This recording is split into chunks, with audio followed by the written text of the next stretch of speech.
duckies and dice fiends. Welcome on in. This is the Chaotic Wholesome Presents Table Talk Show. Hi, Zykram. I am Kay. I am here with my supervisor, Gilmore, who is very much keeping an eye on me today. And we're going to talk about we had to tick the sponsored product button on the streams today because Wizards of the Coast was kind enough to send us the deck of many things and the book of many things. And we're going to talk about that a little bit, as well as D20s. But first, David, who the heck is you and what the heck is we doing here?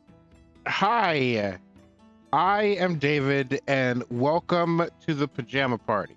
Welcome to the Chaotic Wholesome Presents talk show, table show.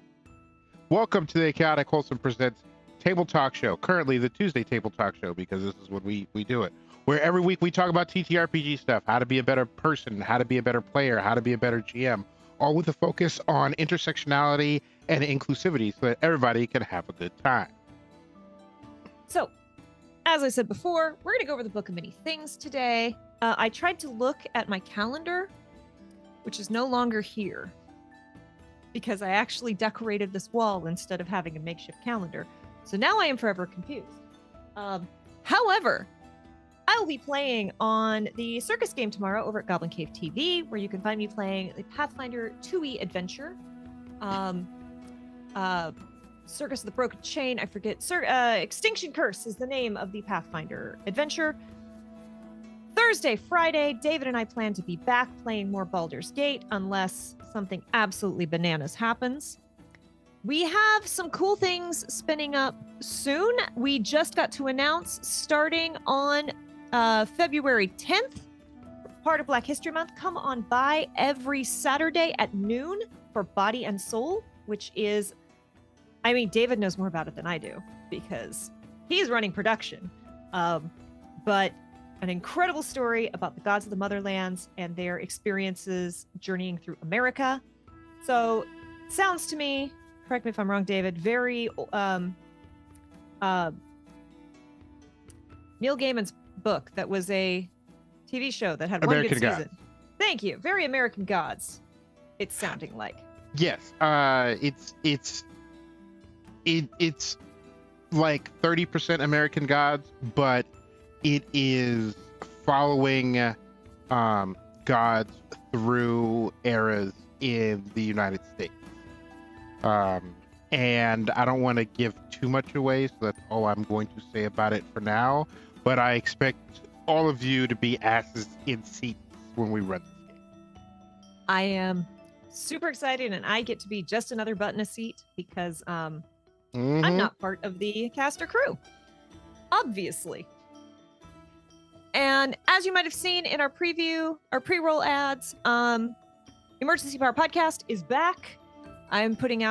I'm really entertained by the clips we're putting out. But I'm also going to be in a 3-shot of Emerald Templars run by D'Angelo Murillo. I am very excited about that. That one's not announced yet, so I'm not going to talk about that other one yet. And I just found out I will be at PAX East. So if anyone's going to PAX East, look out. I will be wandering around. So with all of that out of the way, first thing we need to talk about today is this pretty little creature, the Book of Many Things. Now, most of y'all, is anyone here not familiar with the Deck of Many Things? Let's start with like a preface for people who don't know Rex. about the Deck of Many Things.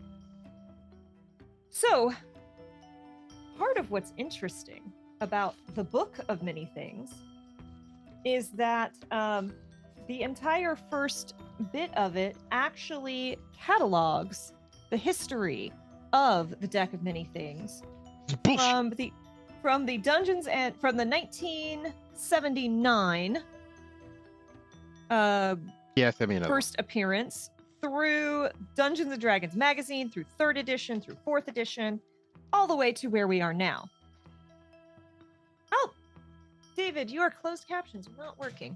That's why I was having my little tantrum. Okay. Try that. Thank you for the heads up on that. We do try to keep it nice and inclusive and accessible. Hey, Also, Candace, welcome on in.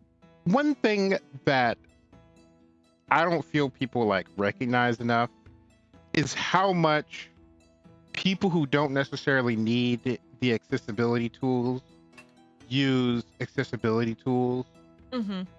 Like when my mother was alive and she blew out her knee stepping off of a curb, all of the wheelchair ramps, like if you had a wheelchair ramp at your business, even after her knee had recovered, she was walking up the wheelchair ramp. And like, I don't know about y'all, but like if I'm working and I've got like music going, or if I'm playing a game and I've got Twitch going and you have subtitles, I can follow along on mute. Not muted on the stream, because muted on the stream like does something with Twitch, so you've got to mute on the tab so that Twitch knows that you're still watching. But like I'll follow along and still like watch that while I'm doing whatever other thing that I'm doing. Whereas in another case where like if you didn't have those, then I'm not going to be able to sit and watch your stream while I'm doing other things. And let's face it, not all of us have time to sit and watch Twitch streams exclusively for 16 hours a day. Like we all got stuff that we got to be doing. So, or like, you know, I found out that people who have ADHD enjoy TV more, like film and TV, if there are subtitles.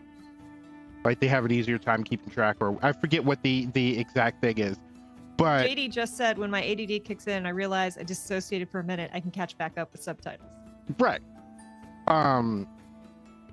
And then, you know, also people who have accents, like there are people who have not parsed certain parts of like the British accent, because I also will just sometimes go, what did they say? Rewind. Like I always play with my Netflix always has captions on. Right. And so like, you know, so like sure, if a deaf person is watching this is for you. But also, like whenever there's a discussion about like accessibility or making things for people, like it helps all of them. Like accessibility helps everyone. Right. Hey, Mallory. Hello, Australia Stormforge. Thank you for the follow. I cut you. Hi. But yes, we're talking about the deck of many things. So, the deck of many things has been in Dungeons and Dragons since first edition, when it was actually kind of hacked together using, and GMs were told to use all the face cards from a deck of playing cards plus the jokers, and they had meanings attached to each of them. It's gone through many revisions, including, I think it was at 3 or 3.5 where it was sentient. I think it was. Now I'm curious. I'm going to Google it. Hold on, I can flip to that page. Largely artificial hero.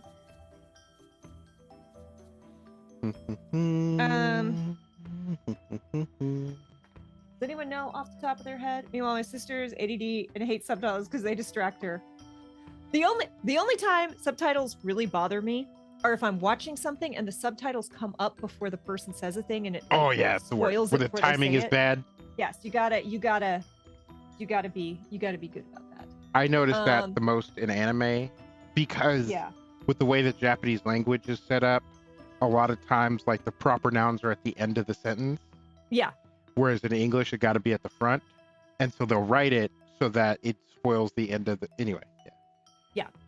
So, Book of Many Things. Again, the Deck of Many Things has gone through many iterations. Like I said, the first one was a regular set of playing cards.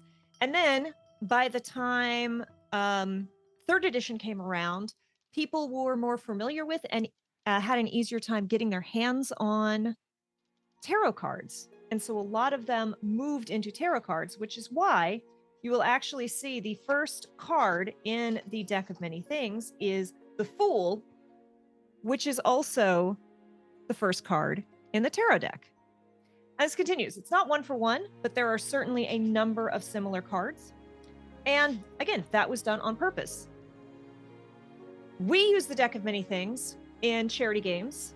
An idea that I 100% lifted from B. Dave Walters because it is fun and chaos. And Jen Mack's little old lady had to fight death, which that was a twist I wouldn't have come up with. And the best part was she had to fight death. Death was scared away for a reason. Watch the Lullaby for the Christmas Lich to find out why. And I'm like, you face down death. What does she do? Jen's like, this is just Tuesday. She sits down and finishes cooking. So the Book of Many Things is a revision of the Deck of Many Things. Now, there's actually, this actually comes with the book. It comes with a box. Inside the box is another book. And then beneath the book in the box are 3 decks. The Deck of Many Things was originally 18 cards. It has now been expanded to 22. It was expanded to 22. It has now been expanded to 66. So this book is dedicated just to how to read the cards. And the cards themselves have been expanded to do more than just what they did before. This book is largely dedicated to different and incredibly interesting ways to use the Deck of Many Things. And also, as the full 66 card set is now called, the Deck of Many More Things. So, I want to talk a little bit about those. Okay, look, this book is not very big. It is a small book. But it's a book about the card. Yeah. Like if you have a page for every card and you say there's 66 cards, and you throw in some art, you're already fleshing out a book that's 100, right? It's as big as a DMG. A little bit smaller. But it definitely feels like it's not the page count is not excessively huge. It's 188 or 9 pages, give or take, depending upon text at the end. I'm dropping everything. But the reason I want to bring up that is an analogy of my life. I want to bring that up because so many of these pages each have different ways to use each of these cards. There's a lot of different ways for you to sit down and take these decks and use them. The first thing it tells you is hey, this thing is infamous for breaking games. And it absolutely can and does. You can suddenly own a keep. And then your entire campaigns become, do I defend this keep? Do I sell it off? Right? Is it being attacked? Your character can die. Your character can lose levels. Your character can level up above the rest of the party, which can be game breaking in and of itself. So one of the first things that they give you is a cheat sheet of here's how to balance these cards. And they straight up encourage you, if you're using this and you're at a low level, here are the cards that you can use for levels 1 to 10. Take all the other cards out of this deck. If you have roleplay focused campaigns, here are the best cards that invoke roleplay. Obviously, use it and customize it to your thing, but they give you a number of combinations that you can use in the way that will best suit your table, and then tell you to go and explore beyond that, which is cool. They also tell you, here are different ways these cards can be used, not as a deck, but your characters can find a singular card, pull it out, and once a day use that power. And each card has a different power based on what it is, which is a really cool use of a card. Like it's a free once a day spell, basically. Beyond that, it has tips and rules for divination, character creation, and encounter design, exploration design, all sorts of things that you can use as a GM or to enhance your games. So the first thing that I get asked about these cards, because we waited a little bit to cover this because we did get it before it came out, and WotC, basically said, you are going to get this before it goes to the public, so please be careful don't go and immediately show every single card because some people might be spoiled and not like that. But I do want to show you all the deck. It's been long enough now that I'm happy to go through them, but the reason these were delayed, we were supposed to get these back in November. We did not get them until recently because some of the cards were said to be damaged, and WotC went through every box, pulled all the damaged cards. So yes, the cards that we got are beautiful, flawless, like no damage to the cards, which was a big concern for a lot of people getting this set. So there they are. Damn. Gold foiled edges, very, very beautiful. So, like, I do want to take like an extra second to talk about like content. Please. Because, we talk about like, you have the stack of not every D&D book, because I don't know anybody who's rolling with that kind of money. Yeah. Listen, if you have every D&D book, sponsor the channel, and by sponsor the channel, I mean buy us a house. Buy us a house in a high cost of living area, preferably Los Angeles. And also finance us for like 5 years or so. So that's like what, like $2.5 million plus the house. If you got all the D&D stuff, we will graciously accept that. And that's after the gift tax. Anyway. Continue. But like I said, you said 66 cards. Mm-hmm. If there's a page for every card and a forward and a credits and an index, you're looking at 80 pages. And so the fact that that book is almost as big as the DMG means that Wizards put a lot of thought and effort into making it worthwhile content-wise. So let me tell you, there is not a page for every card. There are 22 chapters for one chapter for each of the cards in the original deck of many things, or the main deck of many things. The Fool is just like in Tarot, the beginning tells you how to read the book and what's in it. Then it breaks down. So the Rogue card has Magic card decks, Hero's Destiny, and a Rogues Gallery, and is all focused around bards, rangers, and rogues, and characters who use cunning and wit to get through. So this section is specifically dedicated to those kinds of things. They made it focused on Rangers? Well, on that section. Wizards paid attention to Rangers for once? Not enough attention, because something hasn't gotten it. Anyway. So the Sage section focuses on magic users. And so there's Rangers exist. Who knew? Right. Look, I will say the Drake Warden Ranger is really fun to play. Probably could have still used it, but really fun to play. So it has feats like the Cartomancer. It has more spells. It has things dedicated to wizards, warlocks, and what's the other one? Warlocks and sorcerers. Thank you. And then chapter 8 is the Fates card. And so it deals with fates and gods. So paladins, clerics, and there's another one there, and I've lost it. But it has backgrounds. So everything kind of broke down. The Knight card is dedicated to barbarians, fighters, and another one. So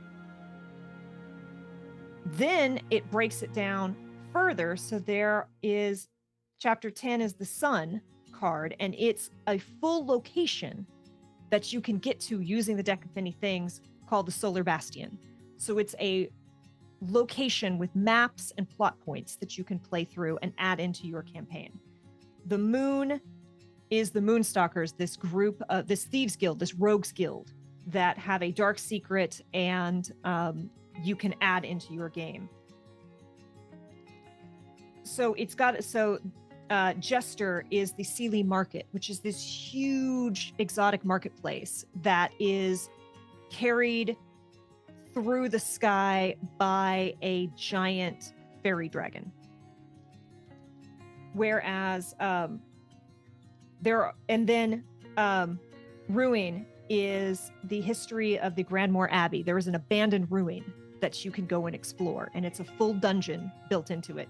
Same thing with Donjon is it's this crumbling prison that you can get pulled to through the deck. And there's a whole adventure to explore in there. So it's not just a single thing for every card. It is multiple ways to use each card, and then also things that relate to those cards. So there's backgrounds, there's feats, there's spells, there are more magic items, there are locations. There's actually quite a lot. Yeah, like like I said, it's a lot of effort put into it, and I really appreciate it because, like, you know, I've been around the internet, especially the past like couple of weeks, where people have talked about some of the other things that Wizards has released, things that Wizards has released in comparison to other things from different systems and different platforms, and they're like, this other platform does this thing better. It's more clearly explained, or there's more content, or yada yada.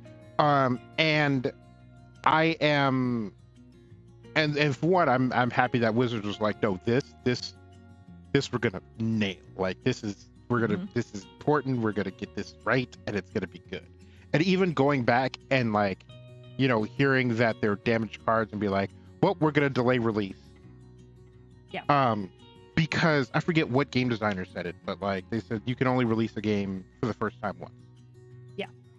And then also, like, there's a fine line to walk between having really good, well thought out, well executed content and just filling pages. Yeah. Because on the flip side, we've all flipped through a system where, you know, it'll be 60 pages and we'll use 5 pages of it. Or it'll be 200 pages and we'll use 15 pages of it. And so that I really appreciate about the deck.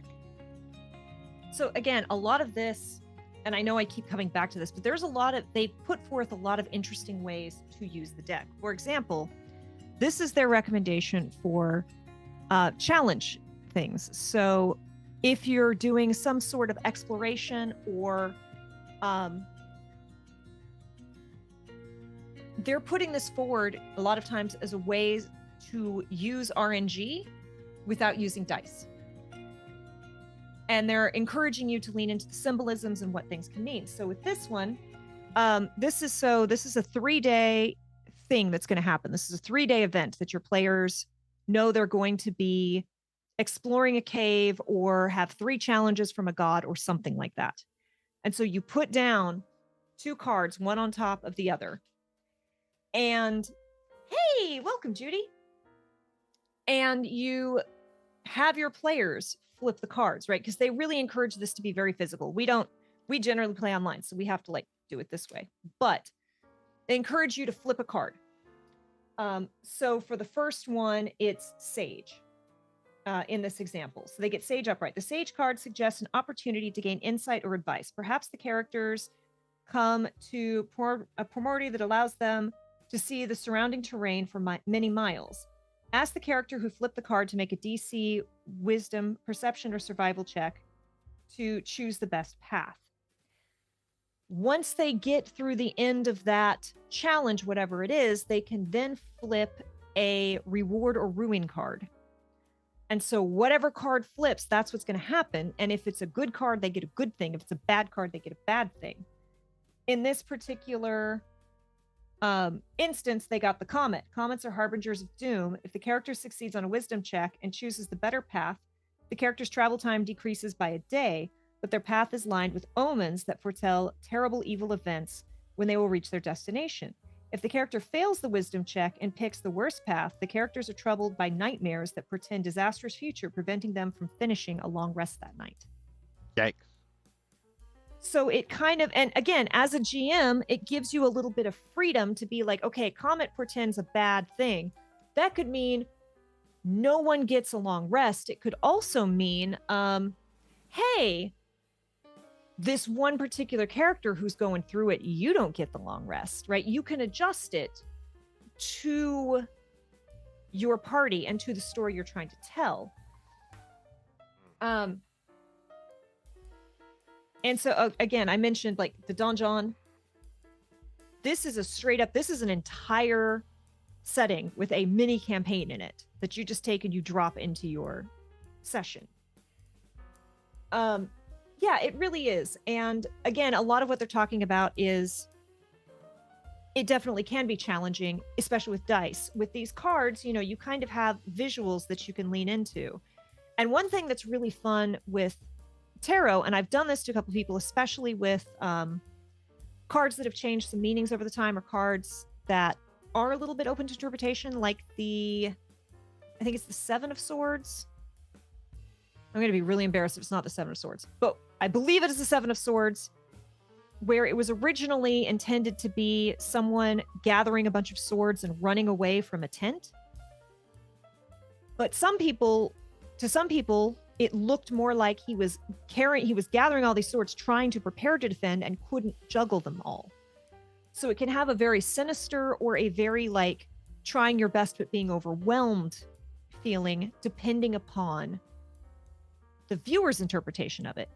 So this is definitely something like if we were in a game, David, and I throw down a gem card, you probably got an idea that, ooh, treasure is coming. But what if that gem is actually powering a Warforged? Then you break the Warforged and you get what's yours. But yeah, that could get real dark. Actually, so both Kay and Chat, did anyone ever watch, not Legends of the Hidden Temple? God, why does that keep popping into my head? Because we all watch Legends of the Hidden Temple. Pirates of Darkwater. Oh, there is an actual play for Pirates of Darkwater that's about to start, and I am so sad that I didn't know about it, because I would have begged, whined, pleaded, and stolen to be part of it. Pirates of Darkwater is what started me down the path of hating things that did not finish. Yes. Because now, oh, you have a new favorite Netflix show? Is it on season 3? I'm not going to start watching it. Not going to do it. Not going to do it. Pirates of Darkwater was a Cartoon Network animated series about Prince Rin, who was I think it is. I saw it and I just screamed, and then I couldn't look at it anymore, because if I looked at it anymore, I was going to crush me. But it had Prince Rin and the Niddler, the monkey bird, and I'm sure if I watched it, I'm sure there's some racism. I've got no doubt, because most of them are dark-skinned. I have no doubt, but when I was like 12 in Arizona watching it, I didn't know. The takeaway is that there were MacGuffins, and there was this dark magic that manifested as the slime monster from Fern Gully, but less sexy. Only the whole ocean. Yeah, and the whole ocean less sexy. Hey, Lady Luck. Where once you got the MacGuffin, it cleared up that section of, and the whole idea was I think it was like 12 MacGuffins, like 12 magical things. And then they got to like 7 or 8, and then the story started to wander a little bit, and then they canceled the show. And you're like, bro, Yeah. my was sibling and everything. coming into Fern Gully, but less sexy. I mean, look, so many people discovered multiple things about themselves listening to Tim Curry voicing that slime baddie in Fern Gully. I can tell you what generation you are a part of, what era you are a part of, by which Tim Curry character signified your discovery of like sexual attraction. But yeah, that was the thing about Pirates of Darkwater, is it was a cartoon of that era. So let's be honest, a lot of the cartoons of that era were not stellar. The world felt big and alive, and like it didn't feel like it. Yes. Yeah, it was great. But great. Yeah, so like I said, a lot of really interesting uses for these cards, including I found a singular card from the deck of many things. The other thing I want to talk about, they have a puzzle card. They have an entire chapter dedicated to puzzles, and they tell you how to build puzzles using Deck of Many Things and not using the Deck of Many Things. I have never seen a D&D book that sits down and explains to you how to make a puzzle. Not once. Not We've once. had D&D since the 70s. And look, they give you example puzzles. They tell you how to modify it. They tell you how to use it with cards. They tell you how to use it with something other than the Deck of Many Things. And they get you started on how to build a basic puzzle. I will circle back to puzzles in one sec. But so like the whole idea of what makes me think of it is already in this short discussion, I have ideas about like campaigns, because one of the campaign ideas is someone comes to you and they're like, my deck is missing this many cards, go find them. And then you could build all these like basically like dark water around, like you could build these events around each card. And then when you complete the event, when you rescue the town or whatever, you get the card and then you bring it back to the guy. And then when you bring them all back to the guy, turns out that the guy was just capitalism in a coat. And then you got to fight him because the bad guy is always and the bad guy is always capitalism. Right. And so like, and then like you can give your party like 6 different directions to go for 6 different cards. And the fact that like and like another campaign idea I had was the Zelda. Yes. What if, which is a whole thing, because they're like, I'm not gonna go there. We're not gonna turn this into Zelda talk. The Zelda do not talk, tempt David. Do not do it. It's one of the third rails, like that, and like Star Trek, and anyway. Or PAPS. Yeah. Ooh. Yeah. Fresh, hot. Anyway. I found the prompt that made David want to play something other than a human in a TTRPG for the first time ever. I did it. Sorry, continue. Yep. And so, like there, so one of the guidelines is like, if your players are like less than level 10, here are the cards that you can remove to avoid, a full TPK. And I'm like, let me get all the TPK cards, stick them in a little deck, and then hand them to you, be like, draw. Because I think one of the things about the Deck of Many Things, and also like I have this whole someone compiled a 10,000 line item list of wild magic surge effects. And most of them are mundane, some of them are bananas, and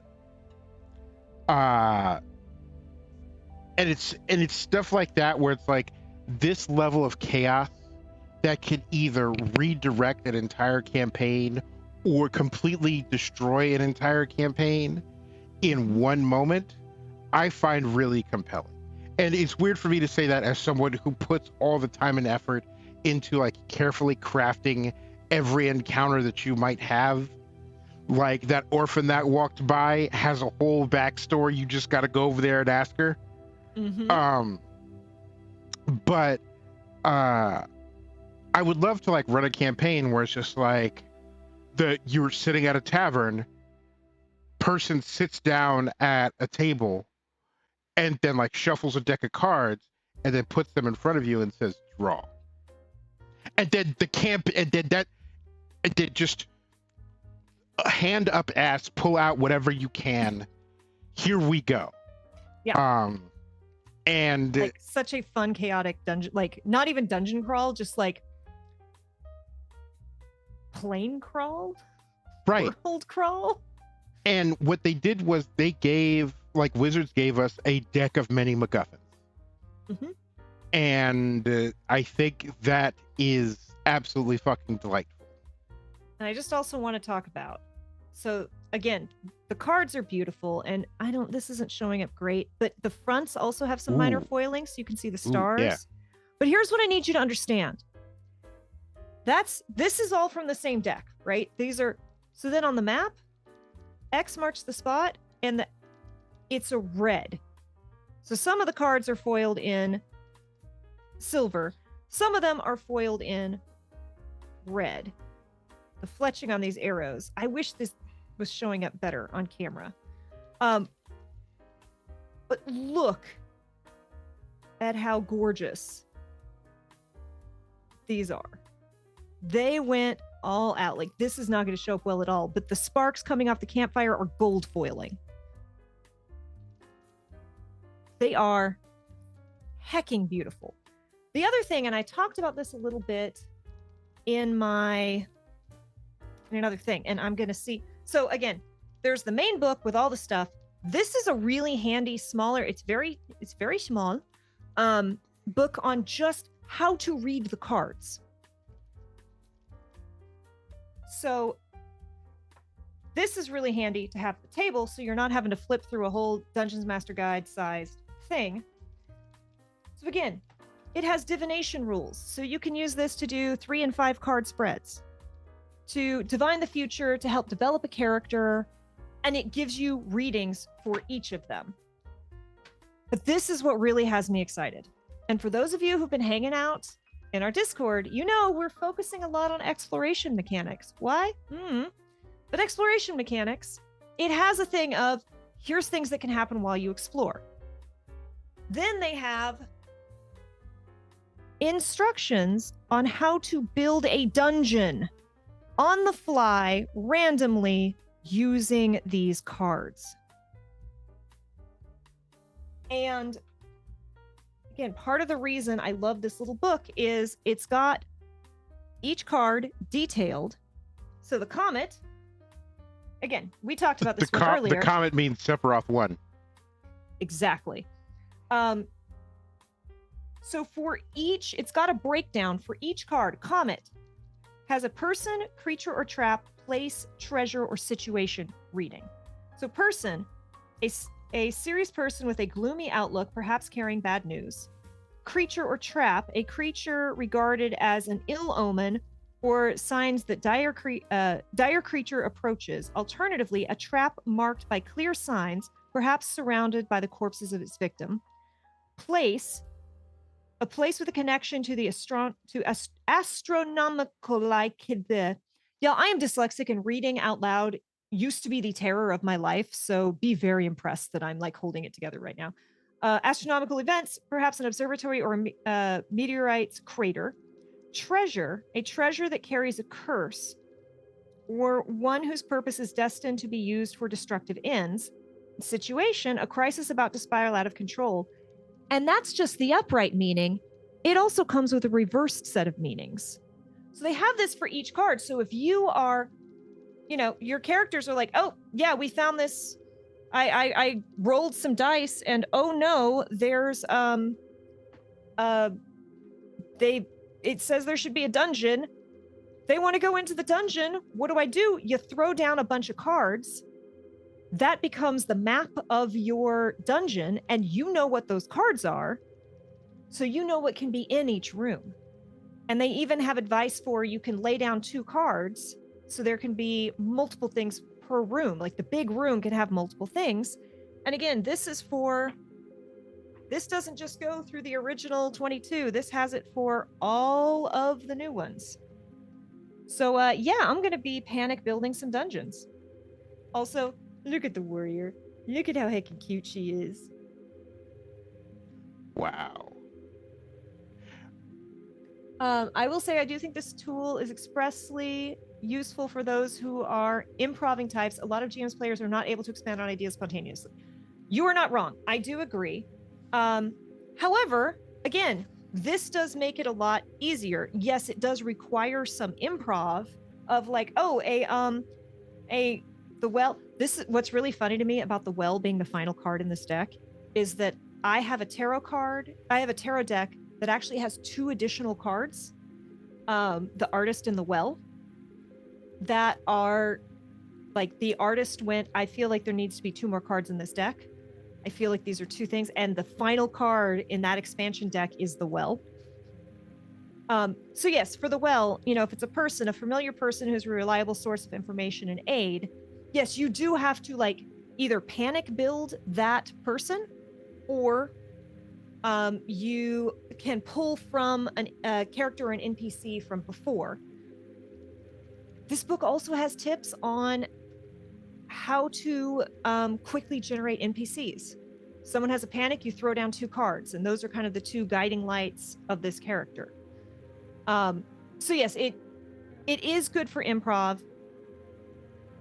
It is better for those with improv. I also do think it's very useful if you enjoy improv, if you enjoy doing things a little bit more flexibly, might be a word, but it's not the word I want to use.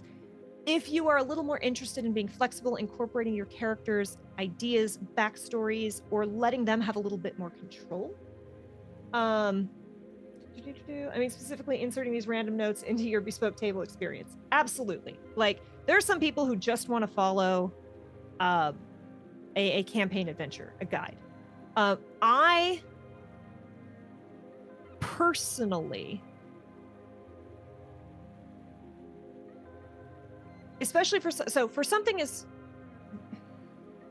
when we ran Godplane was a short form campaign. It was a long short form campaign, but it had a clear middle, beginning, and end. There were 3 clear acts, and we had to get from point A to point B. So there were definitely parts of that module where I had to like stick pretty closely to a script, and I'm glad I had it.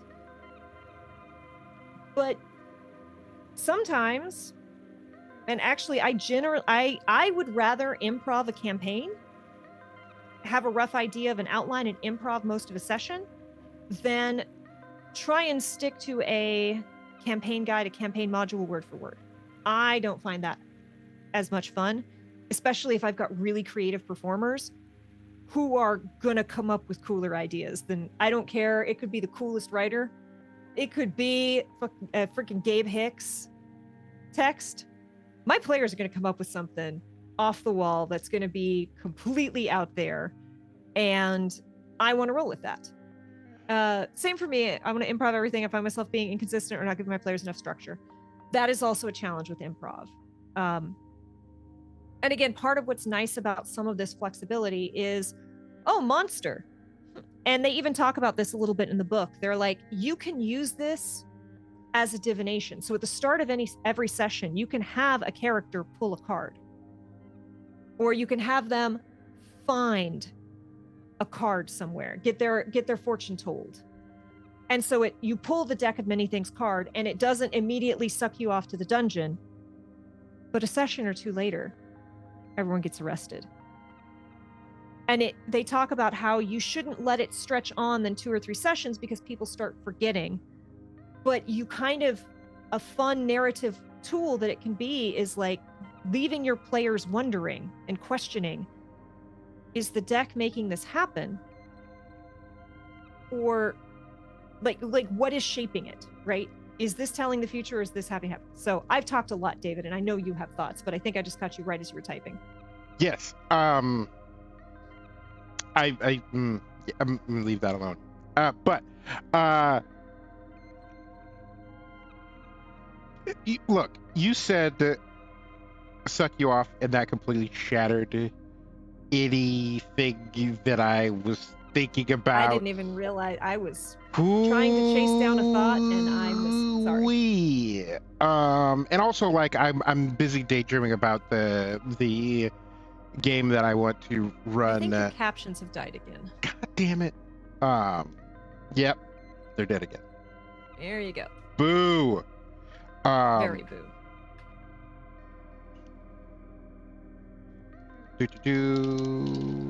Rubber. I can type connect. Oh,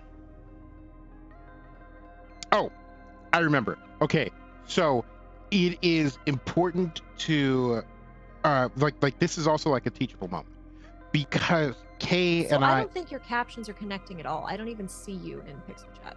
Okay, well, it says so Pixel Chat here is running. Very strange. I don't see you in Pixel Chat, and you're definitely not showing up on the overlay. Yeah, that's weird. I refreshed and I sent you a new link. Okay. I don't know. Let's hope it works. Full rubber. One day I'm gonna type something obscene in here. I'm gonna get so much trouble. All right. Let's see if it is. Is it still not? It's still not. No, I don't see you in here at all. What the heck, Pixel Chat? You've let us down.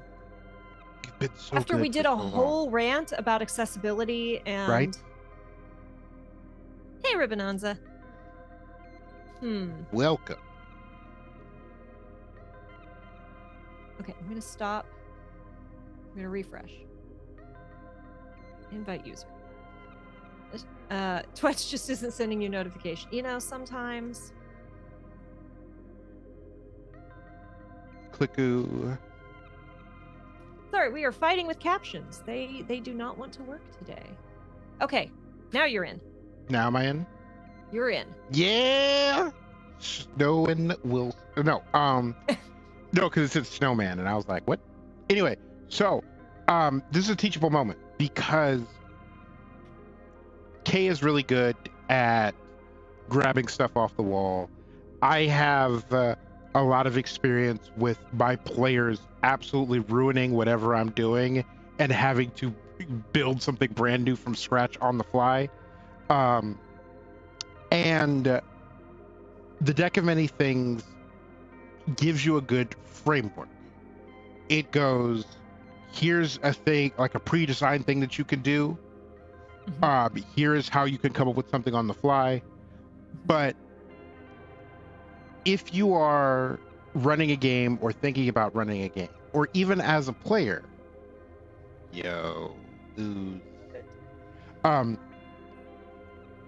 like play to your strengths.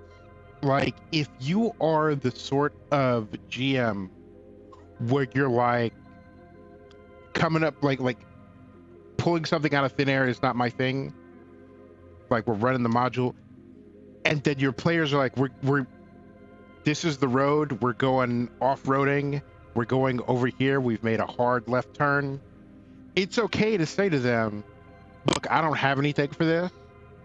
I'm going to spend the next week, 2 weeks, whenever your session comes back around, working on this, and then we can do it, and then stopping there and then picking up later. That is okay.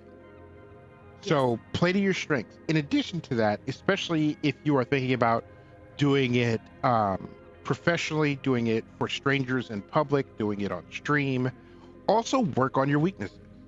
If you are not necessarily like great at that, then practice. It's believe it or not, it's a skill. All of these things are skills. Like Kay has dyslexia and reads out loud on stream on a regular basis, because when we run our games, a lot of the stuff we have, whether it's descriptions or dialogues or what have you, are pre-written. Not everything, and I'd argue even not most of the things, but like the big tentpole things are, and so and Kay reads them, and that is a matter of practice and dedication. And the first step to being good at something is looking like you don't know what you're doing, because you don't. And again, there are neurodivergences and challenges that you will never, people with stutters can overcome them, but it will always be a challenge, especially in moments of pressure. So don't feel like we're saying, oh, Kay's dyslexic and they can read fine. Not everyone with dyslexia is going to be able to mask it the way that I do. So don't hold yourself to that standard. Lady Luck asked, what do you think of the deck of many things as a newer GM versus a more experienced GM? I think, again, this is a great thing to talk about right now, because as David said, play to your strengths, play to your, know your weaknesses, because the deck of many things can and absolutely will wreck your game. No question. Your parties will be split up. You will have one player who's level 20 all of a sudden. It can destroy your game. One of the very first things that the book says is like, don't be afraid to stack your deck. Don't be afraid to only use certain cards. Don't be afraid to say, hey, this card normally means X, but in our case, this is what is going to happen instead. So again, and this is one of the hardest things to do as a beginner GM, is to know your limits, to know what you're good at, and to know where you need to cover your bases. But again, and we did cover this at the very beginning, but I am so happy to say it again. One of the first things it has in this book is like 4 or 5 different deck configurations that you can use based upon what your party wants or needs. So there is a configuration, like remove all the cards except for these cards if your party is under level like 6, because these are beginner friendly cards. If your party is really role play focused, here are great cards to have in the deck. It even straight up tells you, if you have multiple copies of this deck, don't be afraid to stack it. Put 2 of your favorite card in there to make it more likely to come up. It also says, if you hit the death card or if you hit the void card, by the way, one of the things in this book is the void card rips your soul out of your body and just leaves your body there. There is now a place where the soul is. You can go to the place where the souls have been stolen by the deck of many things. That's a dungeon. That's a mini campaign. That's in the book. It's just in there. So, and they're like, if you draw the void card and you don't want to deal with that again, take the card out of the deck. It's gone. It's retired. It's done its thing. Look at David plotting. I have a whole thing, because I there's a section, David. There is a mini campaign of if you draw the death card, you have to fight death, and most people lose and their souls get taken. There is a group of undead, everyone slaughtered by the deck of many things. All the undead have come together to try to destroy all the copies of the deck of many things. That's in there. That's good. Uh-huh. Because we have an NPC where they tinker. And we have so 2. Yeah. Well, I mean, there's tinkering, and then there's putting a bag of holding in a bag of holding, just to see what happens. Tinkering. Yeah. And just the idea of this person is like in their workshop doing a thing, and then pops over and is like, "Hey, adventurers, I need you to go get something for me." And they're like, "What?" It's like, "My soul. Go get it. Go fetch." It's like, "Excuse me?" It's like, "Yeah, here's some gold. Go take care of that." How did you? Don't ask questions. Just do. But how is your body? Look. This is a pre-recorded message. Don't ask questions. Go. Right. It's like, I'm Pickle Why are you Rick. responding to me in real time? Did I just tell you not to ask questions? Right. And yeah, just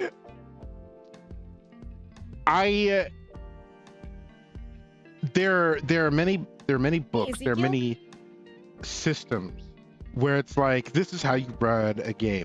But I don't remember the last time that just talking about a thing that has inspired this many things. Like, I could build an entire multi-year campaign.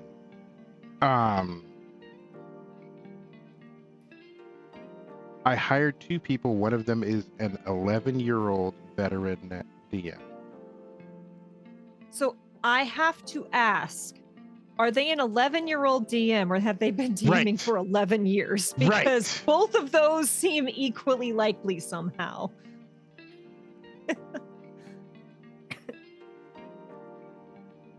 Don't. Oh.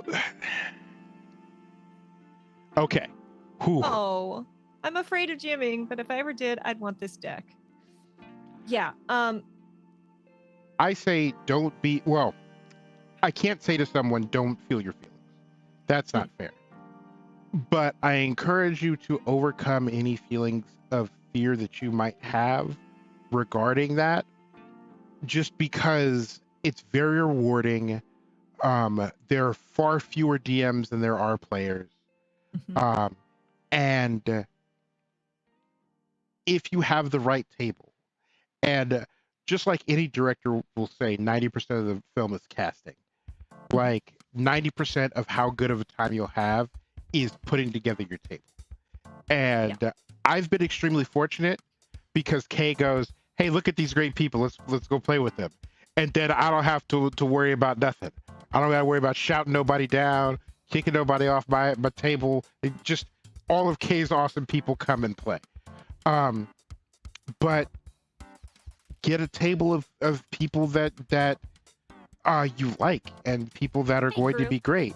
And what you'll find is that these people will be patient and accommodating and interested, and they will, it's collaborative storytelling. So like they will add in,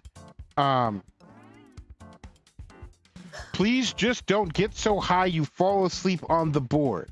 May or may not have happened on several occasions back in the day with our old G.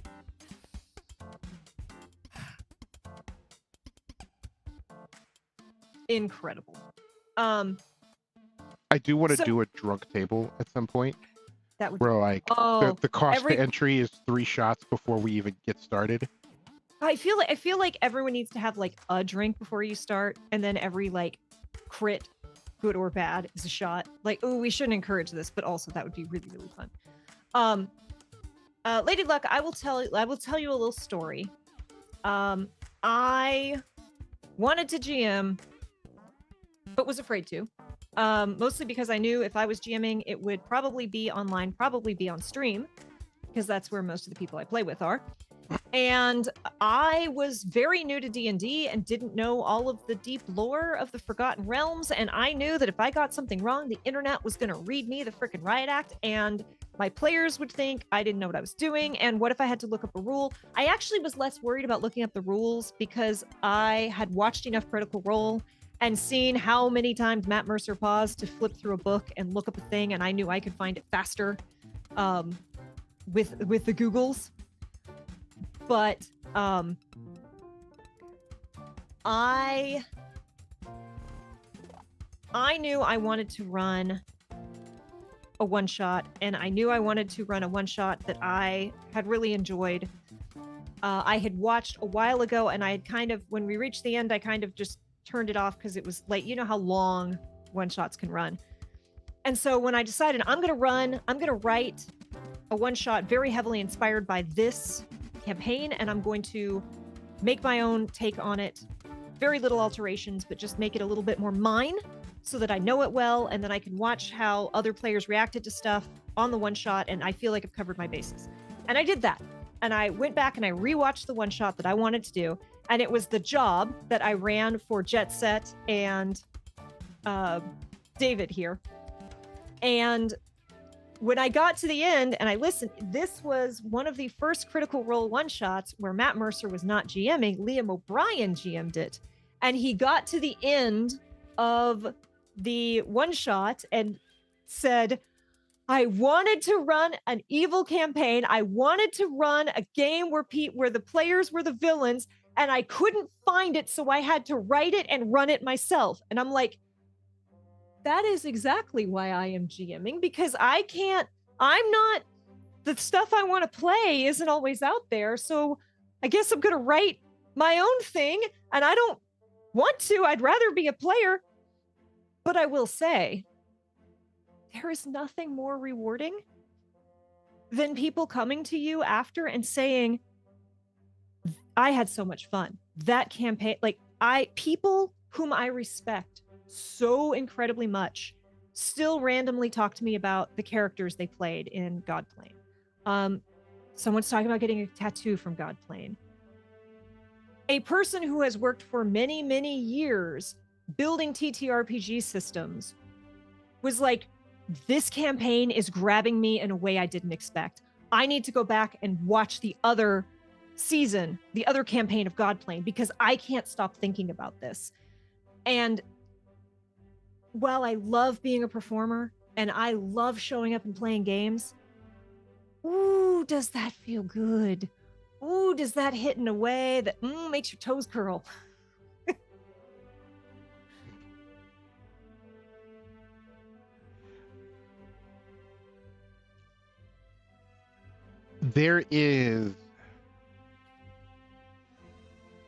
So one of my favorite parts about GMing is I always work to have and Kay and I have very similar design philosophies. And so one of the things that we always try to do is we always try to give character moments to each of our players. And whether Kay has done it on stream or I have done it off stream, or we've worked together on the design of a game or the design of a document or an episode,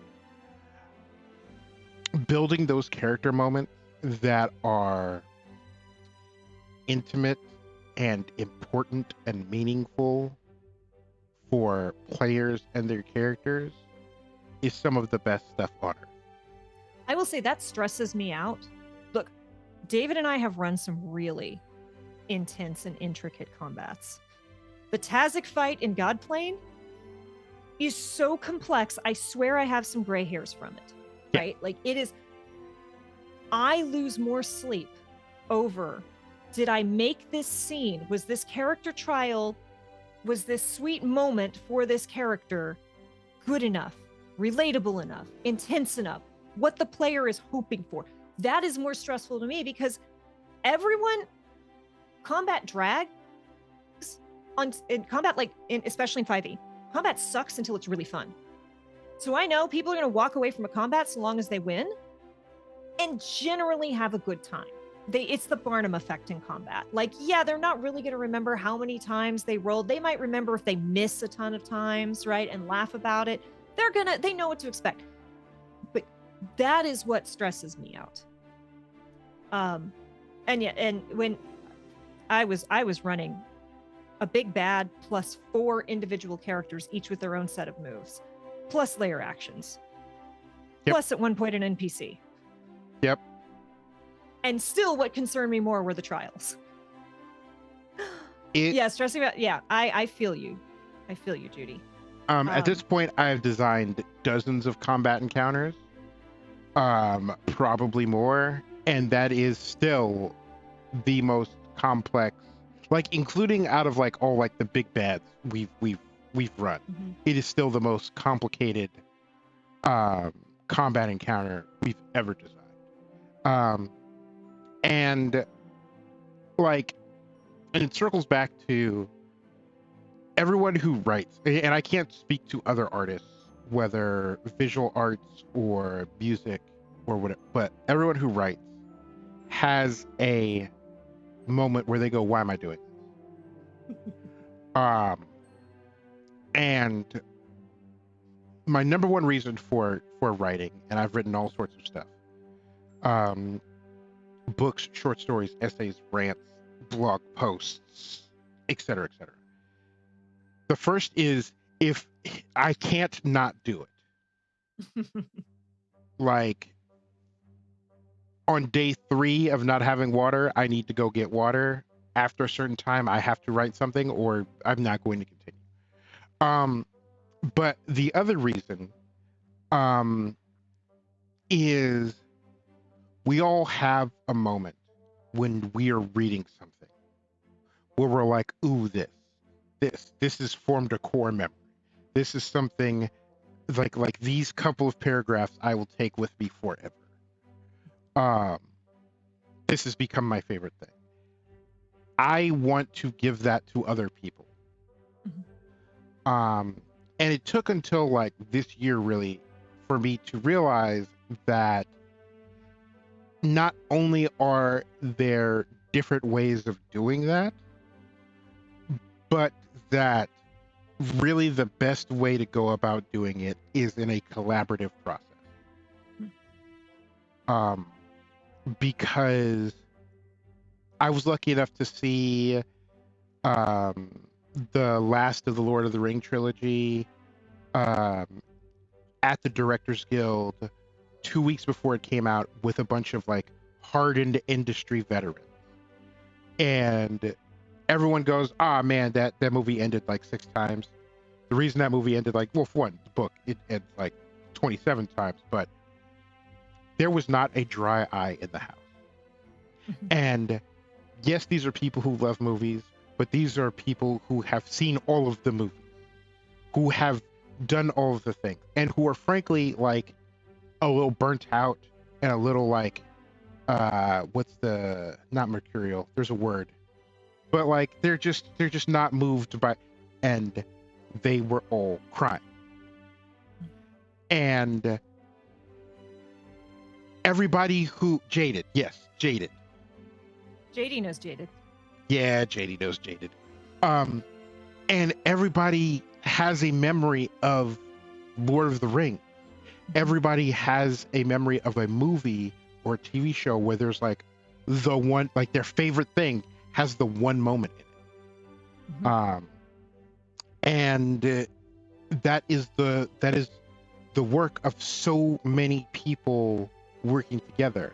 And I know that me, even as a GM, even at a table playing a collaborative game with a bunch of people, without Kay, I wouldn't be able to have the impact that I've had on players, on people, or like even people like in chat.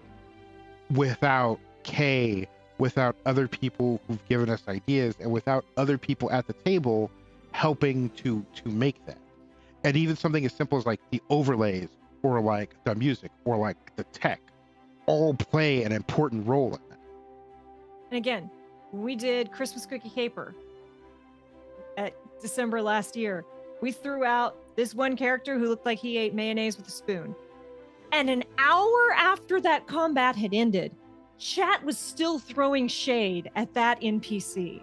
And I went back and watched it the next day just so I could read chat, and y'all killed me. So when we say it is not just the GM and it's not just performers, it is everyone, this talk show wouldn't be happening if people hadn't kept showing up every Tuesday and being like, I like that. I like this, do more of this. Circling all the way back to your original question, Lady Luck. The Deck of Many Things, the Book of Many Things, is a really good resource to help you pull and gather things. But it is not a campaign setting. Hey, Jason, if you were looking, so if you're like, I want a GM for the first time, again, the first time do a one-shot. I beg, plead, implore you, do a one-shot, because you're going to finish that one-shot and be like, okay, so I know 6 things that I'm going to do different next time, right? And I know I've heard from so many GMs, they're like, I did my first time GMing was a campaign, and the first 3 sessions I gave out too many magical items, or I did this, or I did that, or I let people blah blah blah blah blah, and it messed me up, right? I had to go back and change a bunch of stuff. It just changed my campaign.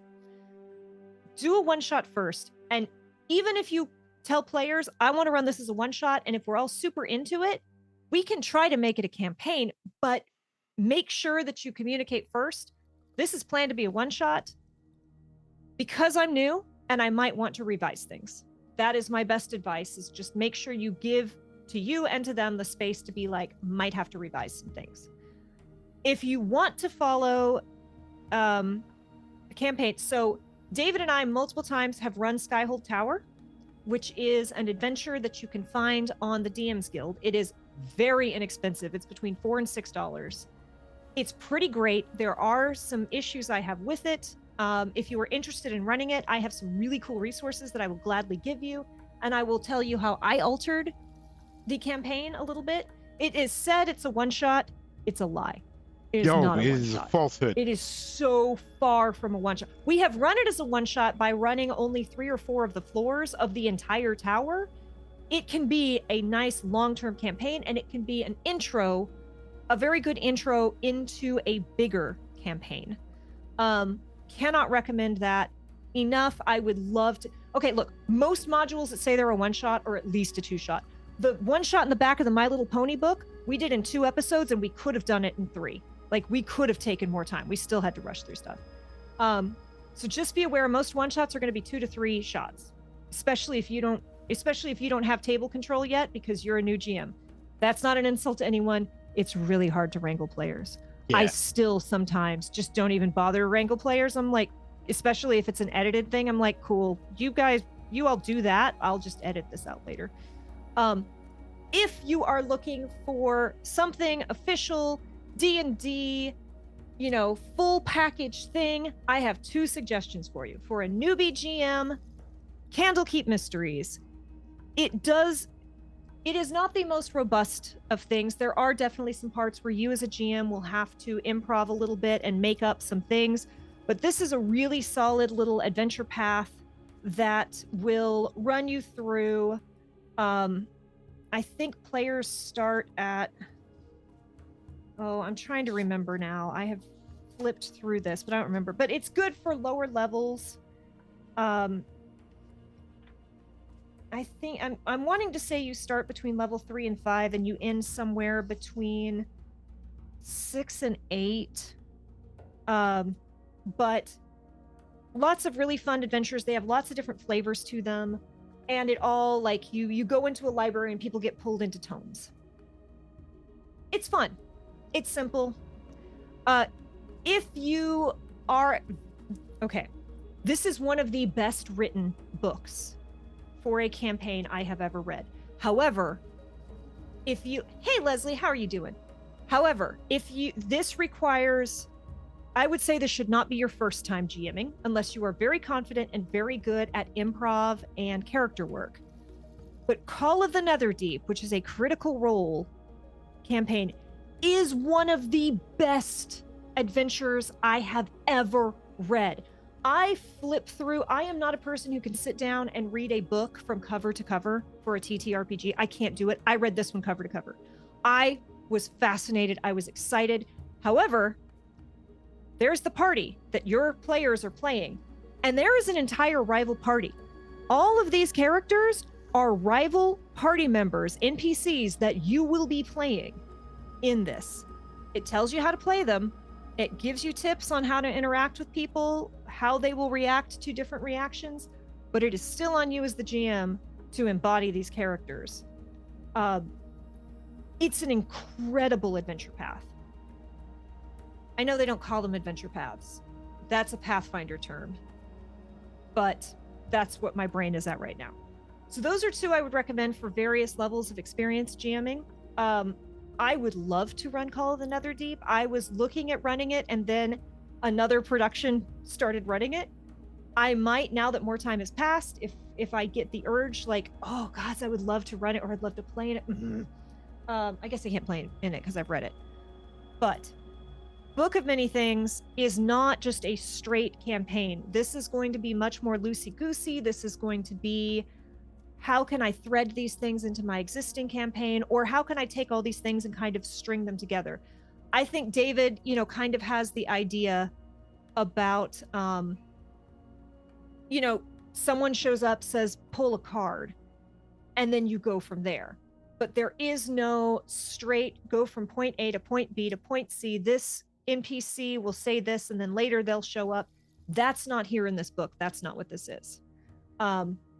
So that's useful. If you are curious about good beginner modules, I have a couple that I would be so happy to recommend. And again, first time GMing, please do a one-shot first. Be kind to yourself. There are some people who can pull it off. I probably could have. I'm glad I didn't. My first 2 campaigns were a disaster. But a note about modules that are billed as one-shots. Kay and I, at this point, have a lot of experience making modules, running one-shots, doing that thing. Every time we work on a charity game,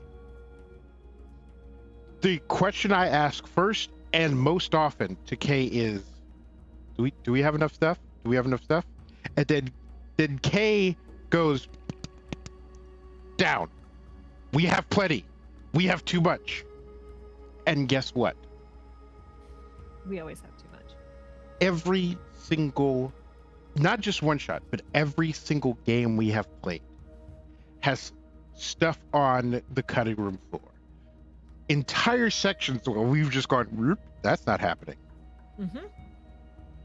So many that I could probably build not a game, but like a 8-session campaign just out of stuff that didn't end up in our games. Like there's this all the one stuff thing we haven't rolled yet in Godplane. The freaking wishing well from our first. I was just thinking, I was like, we could make an Christmas entire game one-shot. out of the well. And Lady Luck, please let me say, don't be afraid to do more than a one shot.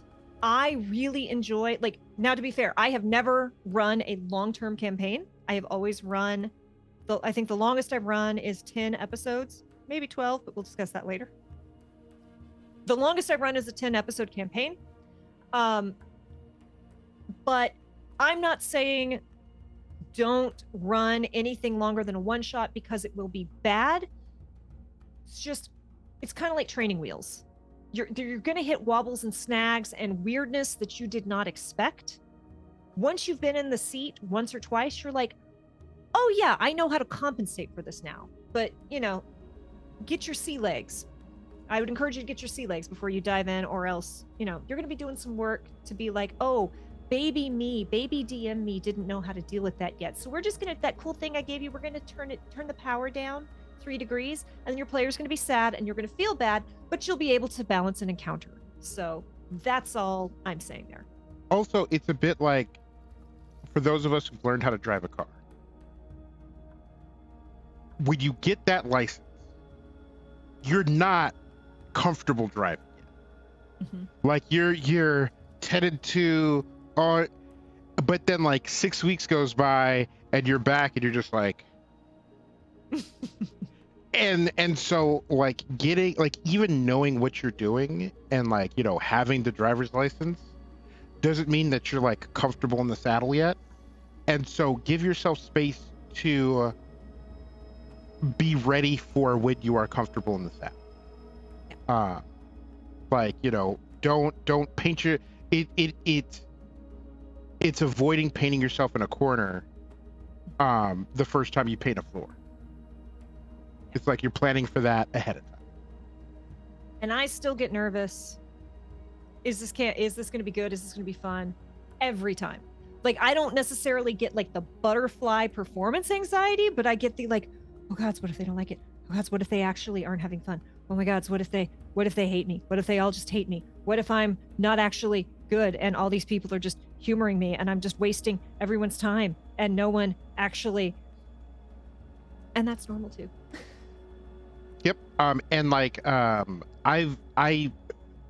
The current home game that I run, which is technically on hiatus, we're on session 57 or something like that. We're deep in it. And you know, this has taken place over years because not everybody can make it every session, and that's fine. And every time I like lay in bed the night before, the morning of, going, oh my God, did I prepare enough? Oh my God, did I do this? Is this gonna be it? And I've managed to convince them to keep showing up for 57 sessions. And if I can do it, anybody can. And yeah, I have the opposite. I'm like, cool, I'm prepared. And even if I'm not prepared, I can improv it, right? I've got enough that we can go. And I know that worst case, I will suggest a weird thing and the players will just talk about it for half an hour. And I can use that time figuring out what the heck is going to go on next, right? Like, I know I'm good enough at human psychology to do that. And then I finish the session and I lay awake and I feel good for like an hour. And then I like emotionally crash and I'm like, I stuttered of that one thing. What if I didn't say that clearly? Oh my gosh. What if I told them that it wasn't going to work? Please don't make, oh gosh. What if I railroaded them? What if they feel railroaded? What if they don't feel? So again, anxiety, depression, neurodivergence, it all, it's a lovely little pie and we do it anyway because we get to spend 3 to 5 hours with our friends telling stories, and it's great when it's not terrible, but it's mostly great, which is why we keep doing it.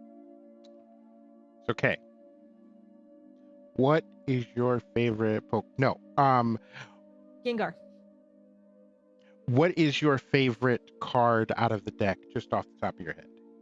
I love the Beast card. Now, look, there's lots of them that are beautiful, and there's lots that I adore for the effect. Like that's a whole other thing. Like there are ones that absolutely destroy everything. Oh no, it's this one, I believe. There's some truly gorgeous art. I was earlier showing like how the foiling makes effects appear and disappear. Like, but the Beast, it's I love him. They put a narwhal horn, a unicorn horn, on a bunny. To be fair, these first appeared in Wild Beyond the Witchlight.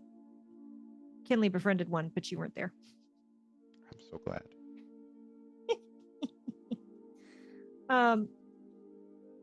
Yeah, like the use of color on these, like when it comes to like pick your favorite art, now that's challenging because look at how beautiful it, because it's black and gray and white and gold foil with just blue mushrooms, while on the other hand, like dragon is just gorgeous. Like, but yeah, I love the bunny. The Fae is scary. Yeah, everybody run out and buy 2 so that you could send me one. Oh, you've got one coming. I just haven't gotten to the post office yet because it's freaking freezing, Mr. Bigglesworth. Oh, I know. But like, I just imagine like 36 copies of the Deck of Many Things showing up to my house on the same day. Maze is gorgeous. Even like, again, some of these, just the use of color is so great. Like the blue on the ship where everything is grayscale except the water.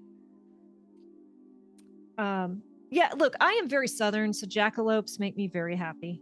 I absolutely have homebrewed jackalopes into a D&D game, but they didn't find them. The tavern, of course, because it's purple, but like,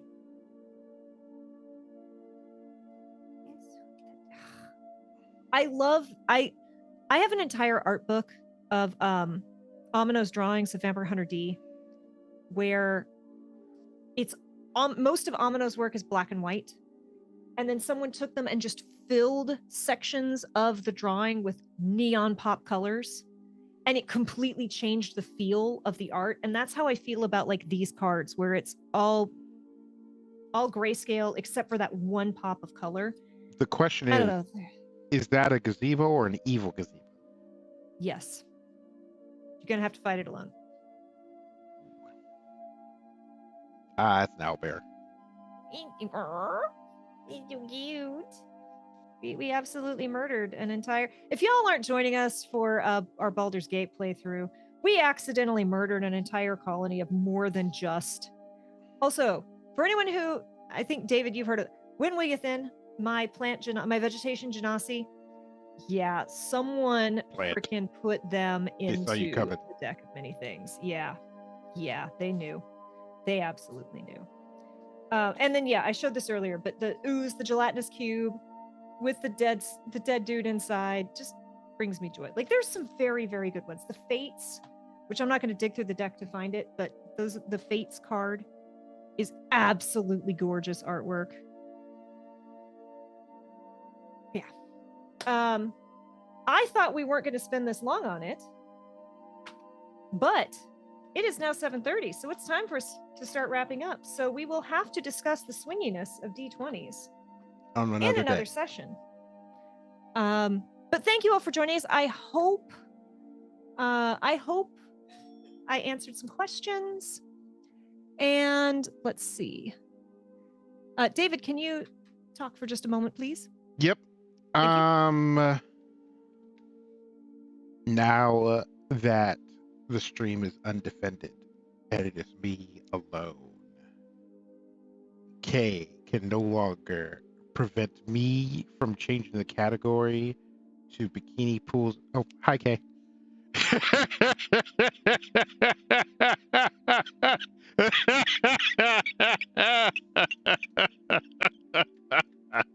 So who are we gonna rate? That's what we have to figure out. Thank you all. I hope we are able to answer questions, satisfy your curiosity. We will be back next Tuesday. Obviously, we're streaming Baldur's Gate 3 Thursday and Friday. Next Tuesday, we will be back with a special guest to talk about the Sagas Kickstarter. And Are you a gibbering mouther, or are you just happy to see me? wow. Yeah. Thanks, Rex. Thanks for putting that in the universe, because here we are. Wow. Yes, thank you all so very much. Painting Pirates playing Dead by Daylight. Lots of people are playing Dead by Daylight tonight. Wow. Yeah, we could go say hi to Pirate. Okie dokie. Why is this not muted? Ooh-wee. But yes, thank you all for hanging out. Again, if you have questions or are looking for resources, we obviously have a Discord. You're welcome to come join us in. We are also playtesting some stuff if you are interested in doing such things. Oh, Lady Luck. And JD. Ooh-wee. Brilliant. And yes, thank you for hanging out. Thank you for always being awesome and showing up and asking questions and making this a great way for us to spend our Tuesdays. I will see you all hopefully Thursday and or Friday to see Baldur's Gate, and we may or may not have something interesting happening Wednesday. Maybe. We'll find out. Thank you all so much. We'll see you next time.